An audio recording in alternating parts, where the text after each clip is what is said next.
Jogan hindi pala canon o hindi ma-unlock ni Boruto sa nalalapit na hinaharap? Bakit nga ba pipiliing tanggalin ng author ng Boruto itong konsepto ng Jogan? Ang isa sa mga pinaka-hype, if not the most hype na abilidad o kapangyarihan sa Boruto series. Sasagutin natin yan. Pakipindot nga muna saglit ng like, then atin na ngang simulan. So, hindi na pala itutuloy ng Boruto authors na i-adapt ang Jogan sa Boruto?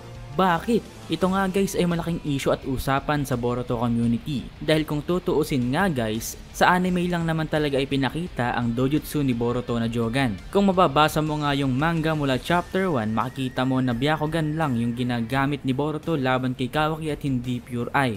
Ito nga yung dahilan kung bakit maraming fans ang gumawa ng theory sa pagiging retcon o pagbabasura ng konsepto ng Jogan dito sa hinaharap. Ngayong si Kishimoto na nga ang humahawak ng writing ng Boruto at hindi na yung mga dating co-authors niya na nakaisip nga ng konsepto ng Jogan. Malaki nga ang chance guys na magkatotoo itong sinasabi nila dahil maganda nga rin yung mga punto ng mga fans na nagsasabi nga na mawawala nga o ikakansela na ang Jogan. After kong i-explain guys yung side nila, ibibigay ko rin yung opinion ko dito.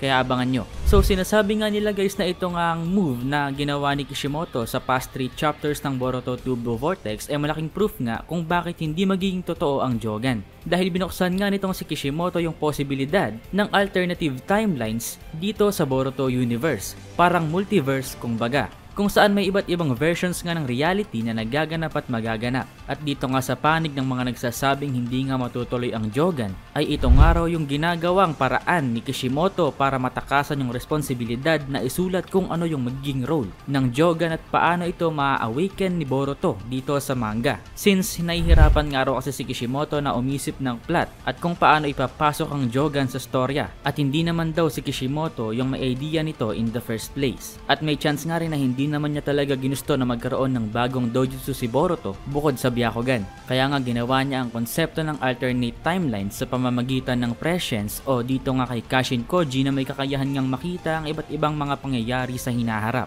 Isa pa ngang pruweba dito guys ay yung fact na yung propesya nga ni Momoshiki na kung saan sa future nga na matapos nga raw magamit ni Ada ang omnipotence ay maiiwang mag-isa nga raw itong si Boruto at walang kakampi. At ang ending nga ay lalamunin siya ng kanyang sariling utak, madedepress, mapanghihinaan ng loob, and eventually mawawalan ng gana mabuhay. At ang ending nga ay mapapasa kamay ni Momoshiki yung katawan ni Boruto. Ngunit hindi nga nangyari itong future na ito.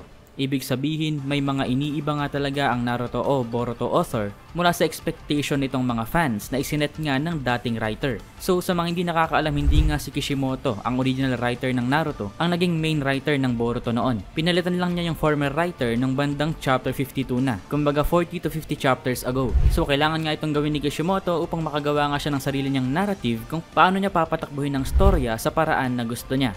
Pero ako ba, para sa akin, ano nga ba sa tingin ko? Magiging totoo nga ba ang Jogan o hindi? So para sa akin, pwede nga rin talagang mangyari yung theory na yan dahil meron talagang mga ebidensya na pinapakita na parang nag-iiba nga yung storya ayon dito sa ginagawa ng writer. Pero sa akin kasi guys, dahil sobrang hype na nga nitong Jogan in the first place at ito na nga yung isa sa mga dahilan kung bakit maraming naging curious na panoorin ng Boruto anime in the first place, wala ngang magiging choice itong si Kishimoto kundi umisip ng plot kung paano niya i-incorporate sa storya ang Jogan. At mas malaki nga rin talaga ang kikitain ng Boruto franchise kung itutuloy niya ang konseptong ito dahil ito na nga yung gusto ng tao.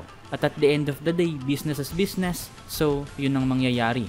Kaya guys, ano sa tingin nyo? Ayoko nang pahabain tong video natin for today kasi nga paggabi na ng October 31 at uuwi pa ako sa hometown ko dahil mag-uundas na bukas. Kakatapos ko lang din magtrabaho din na-record ko tong video. Mabilis ang edit lang, hindi maganda masyado pero banat to. Kita kita sa susunod, Andres pa out, peace.